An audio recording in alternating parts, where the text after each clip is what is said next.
Welcome back, everybody. Welcome back. I know that for some of you, you are enjoying some time off this summer. So if that's you, congratulations. The rest of us are continuing on this journey of nurse educator excellence. So I decided to do something a little different. I have a different background because we are focusing on academic excellence. And in order to get us in the mood for that, I decided to have a little agenda you can see here that we're going to be talking about assessment and evaluation. And I want you to go ahead and pull out your resources right now. Okay, so the first resource, you all probably guessed it, is your monthly boot camp or monthly YouTube snapshot study worksheet. Okay, whichever one you're using. I know we have some boot campers in the house with us, so welcome. And then the second resource, if you have it, is your study workbook. Now, this is essential if you are on your C&E journey. The benefit of this resource is that it actually includes your 7-week study plan. All right, so I just want to turn there real quick. This workbook was actually a recommendation from our early stakeholders, our early adopters. So we have a contents page that focuses specifically on those large gap areas that so many nurse educators talked about and continue to talk about. Okay, so we gather data from our colleagues that are successful as they're moving forward on their journey and those that may not be successful for whatever reason. So this 7-week study plan actually maps out exactly how many hours you should focus on content areas based on where your knowledge gaps are. Okay, so we know that each colleague has a different journey that they're on because it's an individualized process. But this is what we know based on our evidence, which we're going to talk about in our snapshot today. More than 80% of nurse educator colleagues struggle with the same gap areas and some of the same challenges, which is number one, getting distracted, right? We have the best intentions, and then what happens? Life, we have to pick up another class, we have to pick up a clinical assignment, we have to make a site visit, right? There's so many competing parties when we're moving forward on our journey. But that's not going to be you because you're tuning in every single week, watching our snapshots, listening to the content to ensure that you are closing your knowledge gaps. And mistake number two, or the second challenge that's most associated with nurse educator colleagues that are not successful, is they use the wrong resources or they don't know where to start. Billings and Halstead Teaching and Nursing. This is the 6th edition, but you may also have the 7th edition, which is the newest one that came out in early 2025. So the reason why we use the 6th edition is because the actual exam was mapped to this textbook. Okay, so this textbook, the 6th edition, is the one that was available whenever the exam was revised in 2024. All right, so that's why we use the 6th edition. So chapter 23. And the 6th edition is where we want you to focus. Okay, this is an excellent introduction to the evaluation process. And if you don't have either version of the textbooks, we encourage you to go purchase one of them. Okay, you can check on Amazon. We have a few copies that are available because we order in bulk. And so right now we are finishing our stock of the 6th edition. So if you're interested or need the 6th edition and you want to take advantage of a discounted rate, you can check here right here in our description and you will find that link.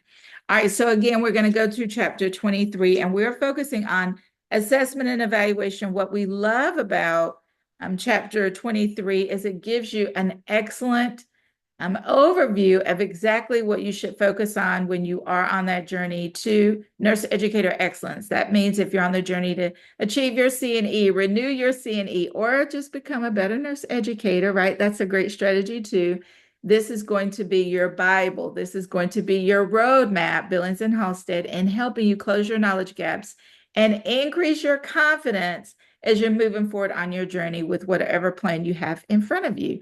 All right, so today we're going to use Prezi because we really enjoy Prezi here at Dr. Sutter's Educator. If you're not familiar with Prezi, what we encourage you to do is take a look at it. You know, just like any other technology, it can be challenging, but what you want to be able to do is think about how you are going to have resources to help you along the way. Okay, so the first resource we want you to think about is going to be a peer colleague. Many nurse educator colleagues that we work with are experts when it comes to technology, various forms of technology. So that's what we want you to do. Use a peer right there at your academic institution to help you figure out some of the technological challenges that so many of us have. So we want you all to stop guessing. First and foremost, there's no more guessing when it comes to transforming our students and how they perform on assessments.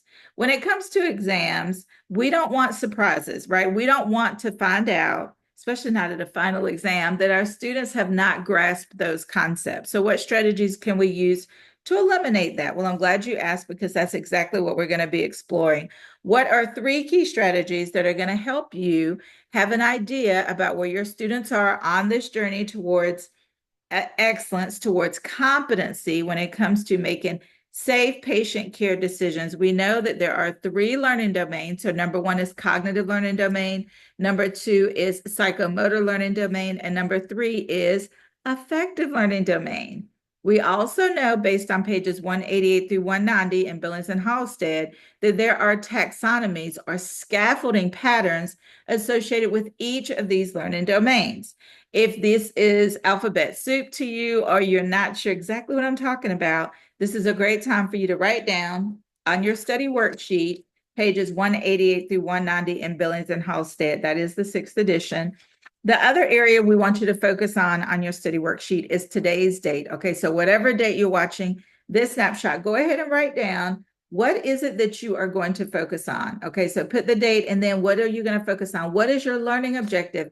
At the end of our time together today, what is it that you would have learned that you didn't know already, or maybe you're simply validating that you have knowledge related to this concept? All right, so we're going to get started by talking a little bit about effective clinical evaluation and exam analysis.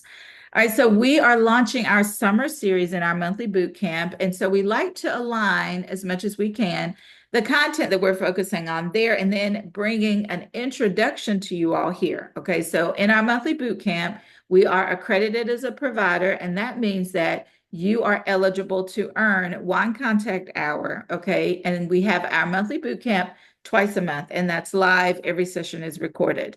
All right, so we're going to focus on what are those specific tools that you want to ensure that you have knowledge about as it relates to evaluation and assessment. Let's take a look at our thought-provoking question first before we jump in too deep. We have a faculty member who notices that students consistently do well or consistently perform well on knowledge-based multiple choice exams, but really struggle with applying concepts in clinical practice. She wants to improve alignment between assessment strategies and desired learning outcomes. See if I can get my clicker to go the right way. Here we go. So we have a couple of choices here. So we have A, replace multiple choice exams with frequent quizzes. We have B, there we go, add a summative final project at the end. Let me just move this out of the way so I can see everything I need to. There we go.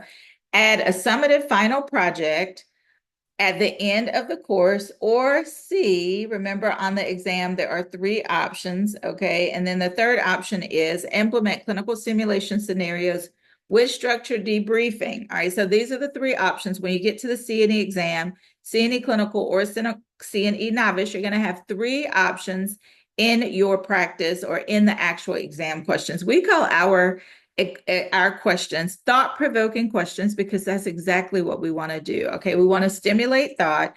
We don't write exam questions for NLN. That would be a conflict of interest. So we are simply wanting to stimulate thought. 2 steps you want to take as it relates to every question you get to on the exam. Number 1, what is this question really asking me? Okay, so look at the stem of that question. Be clear about what it's asking you. There could be distractors in the stem of the question. Okay, so that's why you want to be really clear about what the question is asking you. Number 2, what is it that I know for sure about content, about concepts included in this question? Okay, and then the next step you're going to take is to think about what your answer is. Okay, after you've narrowed it down based on those 2 thoughts, you're going to figure out what is the best answer. Another tip when you're sitting for the CNE exam, You know that you have 3 hours to take the exam, okay? And there are 150 questions.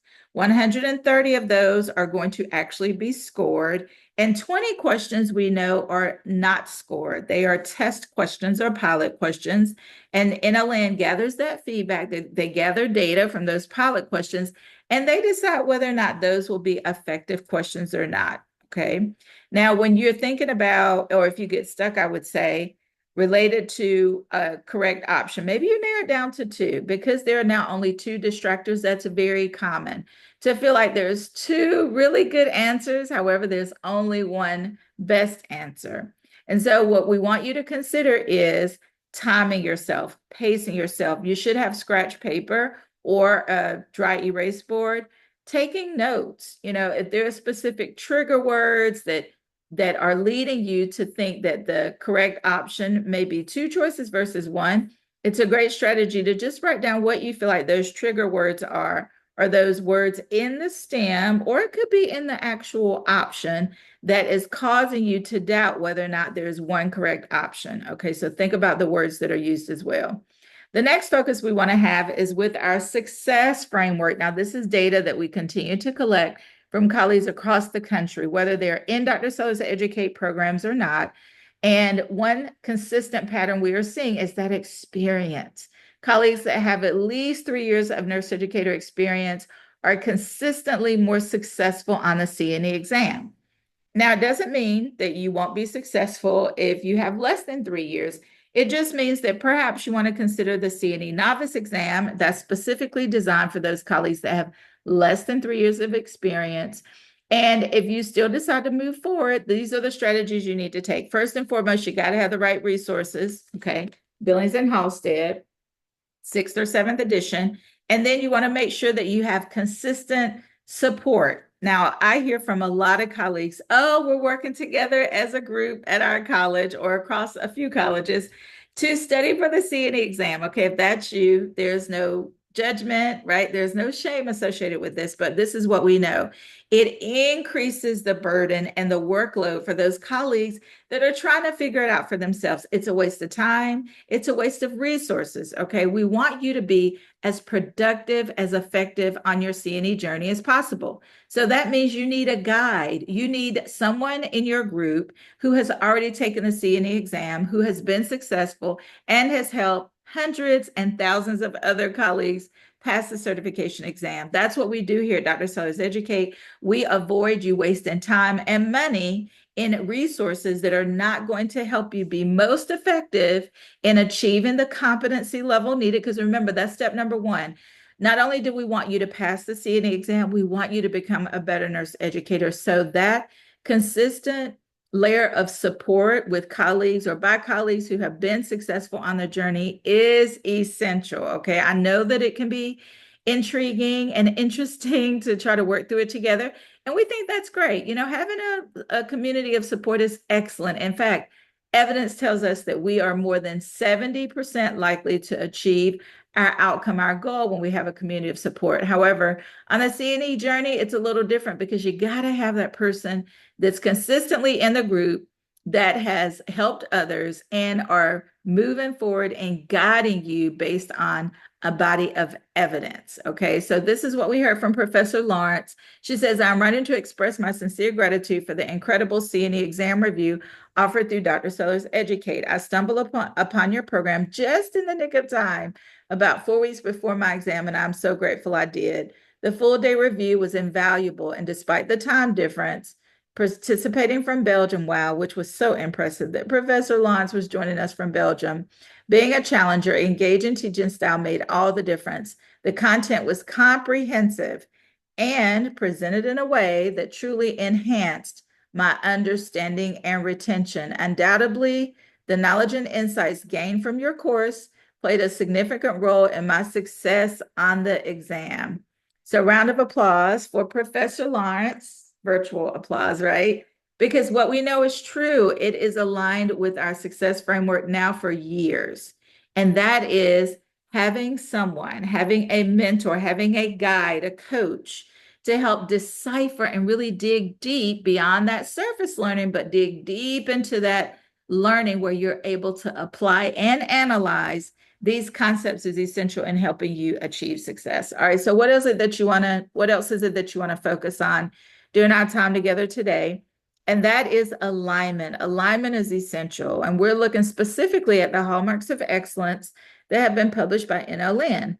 Our focus on this snapshot episode is related to being able to create innovative, evidence-based approaches to facilitate and evaluate learning. So what does that mean?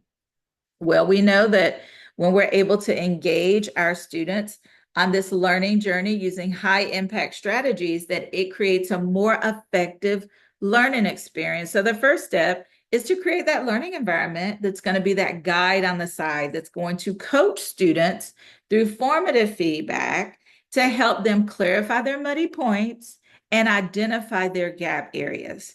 When we start this process in the didactic setting that Kolb talks about in his work tied to experiential learning, when we engage in that process, in that learning process of application, students are more likely to retain the information, achieve competency, and third, also achieve a higher level of confidence in the decisions that they are making in the clinical setting. Okay, so number one, creating that learning environment to guide, right? We want to be that guide on the side, not only the sage on the stage. We know there's a role for being that content expert as described through pedagogy. And we know there's also an even larger role as an adult learner to engage in andragogy, which are those adult learning principles. Step number two is to ask those Socratic questions, right? Those open-ended questions of our students to truly stimulate critical thinking. This is going to allow students to engage in the development of clinical judgment skills so they can carry their current clinical practice decisions and the decision-making process into future clinical situations. Step number three, we got to know who's in the room, right? We got to know what are our type of learners? What's the dominant type of learning style we have in the classroom? We want to develop teaching strategies and evaluation strategies that are going to allow students to validate their learning across different types of measures. Okay, which brings us to chapter 23 as we wrap up. This is going to give you, again, a great overview about evaluation. And so first, I want to point out how evaluation is defined. It is a broad term that describes, listen to this part, the process of determining value, worth, or quality. What does that say? Quantitative and qualitative, right? So there's value, there's worth, that's that personal connection, what I see as being worthy as a student to study, to review, to ensure I'm closing my knowledge gaps, right? I'm bridging that theory practice gap. So worth is internal. We know that there are extrinsic factors that can influence students achieving that competency level, and there are intrinsic factors. How do our students feel in the classroom? Do they feel included? Do they feel like they belong in the classroom? Are we looking at those social determinants of learning as we are guiding our students on this learning journey to the point where we can validate that learning has actually happened? And so when we talk about knowledge gaps, we want to consider, what are these evaluation tools that I'm using? Are there opportunities for me to engage in more formative assessment, right? What are my discussions like? Am I leaving space for quietness, right? For silence, for students to really process the information that I am sharing with them. All right, so if you are thinking about the correct answer to the thought-provoking question and you chose C, give yourself a round of applause. So let's take a look at why C is the best option. All right, so this specific question was about improving alignment between assessment and outcomes. Okay, so this is what we know about C option. So when we talk about implementing clinical simulation, this is giving students a chance to really apply the concepts, right? Apply the knowledge that they have been able to develop over time and evaluate their clinical reasoning, right? They're thinking about the rationale for making those patient care decisions in the clinical simulation environment. This strategy also aligns with practice-based competencies as emphasized in competency 3. Now, the real focus we want you to make is looking at, even though chapter 15 has some good information, it's really more about theory, which is great, Chapter 14 is as well, chapter 4 or table 14.1. But when you look at the 7th edition, it's chapter 15. But in the 6th edition is where you're going to find chapter 23. Okay, but again, the entire section, the last 4 or 5 chapters or so in each edition gives you just some great context related to evaluation. All right, and then next, what you want to consider is, why are the other 2 options not correct? We get excited when we choose the correct option, right? And rightfully so, but we want you to have a deep understanding as to why the other 2 options are not correct. So option A focuses on frequency, not depth of assignment. Let's take a look back if you're not sure about what option B was, or A. It says replace multiple choice exams with more frequent quizzes. Well, quizzes are a great way to gather formative feedback about our students. But when we look at what the question is asking us, when we have quizzes, this specific option A was more focusing on the frequency, okay, which is not the strongest or the best answer for this question. And then we have option B, which does add a summative tool, but may not address performance gaps in real time, right? This is when we're able to gather formative data, formative assessment data. We're able to create interventions. We're able to remediate our students to close their knowledge gaps in a way that helps them advance their knowledge, make those key critical judgment or clinical judgment skills, utilizing those skills in order to make safe patient care decisions. All right, so let me say that again. When we're able to gather feedback, that formative feedback from our students about their knowledge level, simulation allows students in a no harm environment to get that feedback from us continuously and from their peers and do some self-evaluation as well, especially if we're recording, right? Students get to see themselves and what behaviors, what tendencies they may have demonstrated during that simulation when they're actually able to review it. But when we look at C, it is comprehensive, right? It integrates formative assessment, experiential learning, and structured feedback. These are all hallmarks of using evidence-based evaluation strategies to best validate that learning has happened with our students. So this is what we want you to do. We want you to take some time to pause, to reflect, and to act. So we want you to pause and think about, what was that thought-provoking question that led you to the incorrect answer or the correct answer? Then we want you to reflect. How are you going to integrate what you have learned today? Or maybe you just validated it, which is great. How are you going to integrate this into your everyday work? Okay. And then last but not least, what's your number? How do you feel about the content we reviewed? I know we went deep and hopefully you were able to stay with us, but do you feel lost, which is a 1, or are you at a 5, which we're always excited about a 5, which means you're ready to teach? We know that the journey can feel lonely at times. Do know we are simply an email away. You can find all of our supportive resources on our website, drsellerseducate.com. We look forward to seeing you in the next snapshot. Have a great one, everybody.